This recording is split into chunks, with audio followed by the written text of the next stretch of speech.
Hello, my name is Jim Walker, Superintendent of Schools for Colo-NESCO. I am here to chat with you about our school facilities. We have put together a task force to review our facilities in McCallsburg, Ziering, and Colo. This task force is going to concentrate on three major areas: accessibility, safety, and security of our students. We would like to look at our facilities and determine what needs to be done in the future. We have invited our principals to come and share a little bit about their buildings. Hello, my name is Ty Adams. I'm the elementary principal at Colo-NESCO. We'll be talking about the Ziering building today. The first stop that we're going to go through is the art room. We've made some upgrades this year to that room. We put in some new lighting. We redid the ceiling, and we've also redid the doors for security purposes. We recently redid the heating and cooling system, which we needed upgraded as we had lost heat from the old boiler system. We still have some work that needs to be done. We have the cabinets that needed to be done, and we also have the flooring that is an issue. So we're making these upgrades, but we still have a ways to go for the art room. The next stop that we are in is the cafeteria. This summer we redid the cafeteria floors.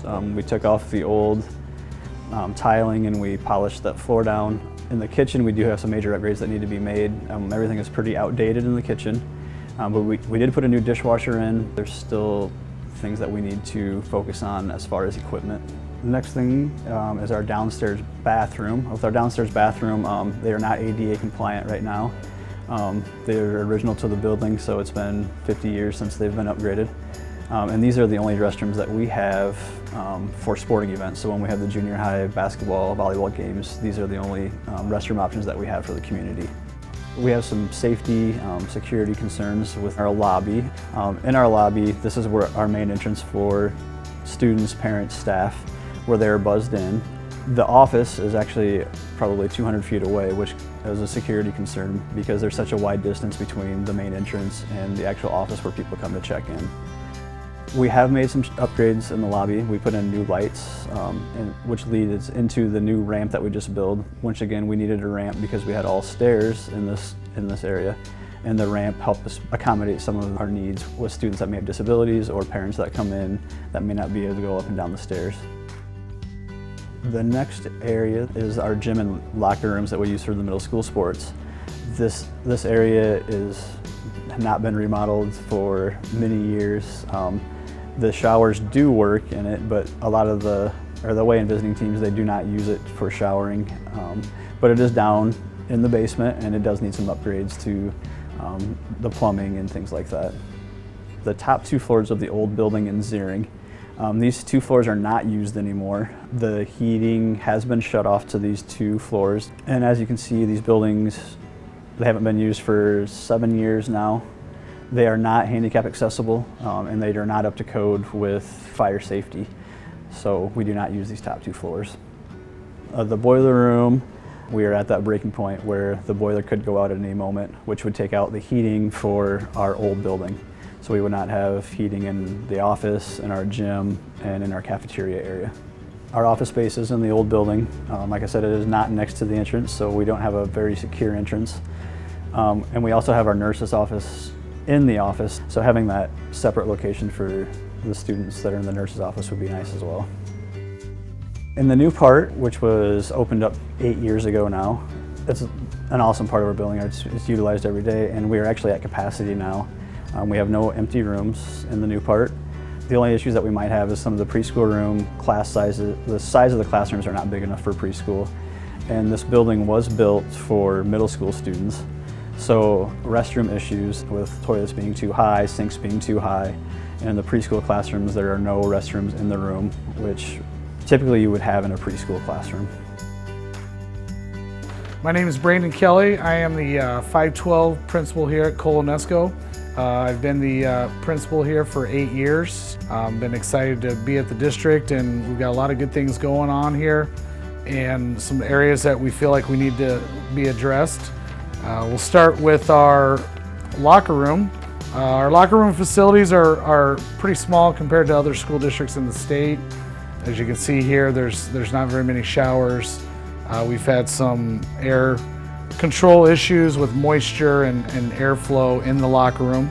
So that's one area that we feel needs addressed as far as the air quality and space needed for our junior high and high school athletes.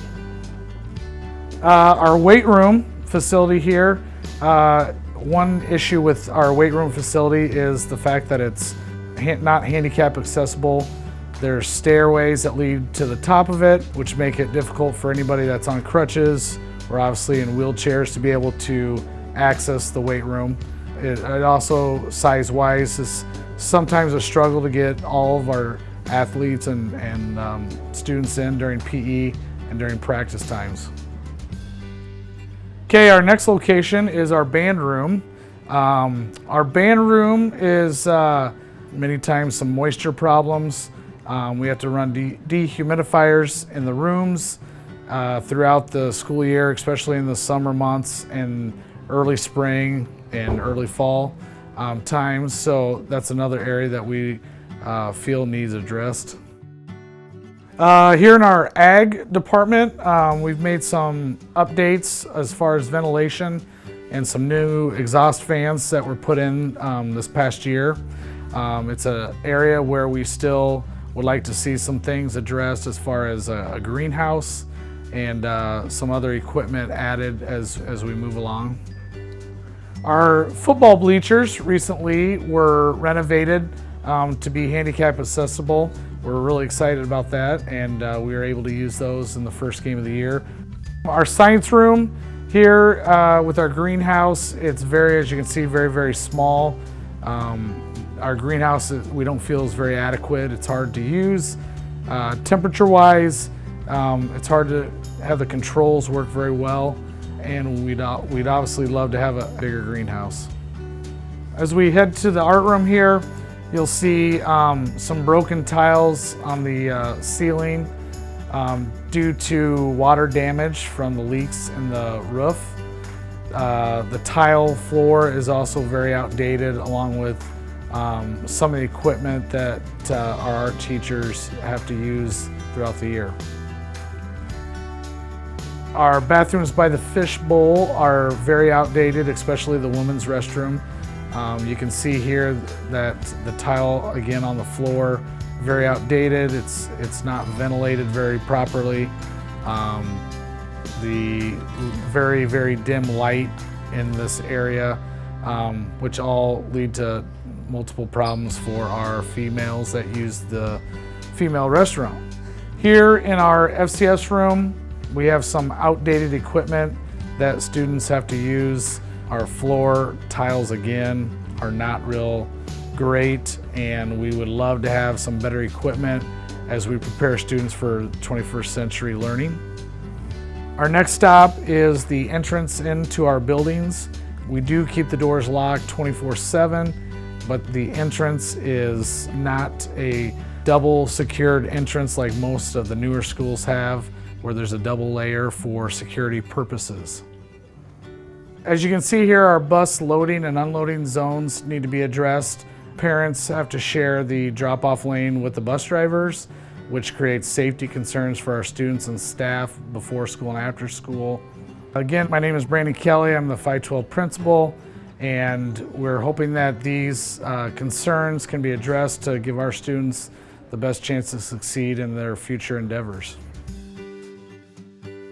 We are now going to focus on the McCallsburg building, and as we go through the building, we'll be reviewing the gymnasium. The intent of the gymnasium is to be used by our club teams in the district, as well as our baseball and softball teams as they prepare for the season in the wintertime.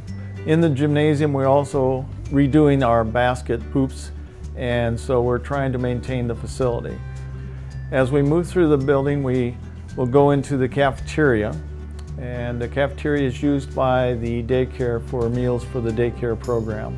And right beside the cafeteria is the wellness room, which is utilized by the individuals from McCallsburg and anybody else in the district that wishes to do so. The next area beside the wellness area is the bus garage and bus maintenance area. We have room for one bus inside. Currently we have 2 buses that are housed in the McCallsburg facility area. These 2 buses serve our northern part of the district, referring to Ziering and McCallsburg. The ideal situation would be if we could house another bus in this area as it serves the northern population. The next area that we are visiting is the new addition. We have 3 classrooms in this new addition, and this area is utilized by the Bethany Lutheran Daycare Program. They serve students in the McCallsburg area and any surrounding area for parents that wish to enroll their students in this program.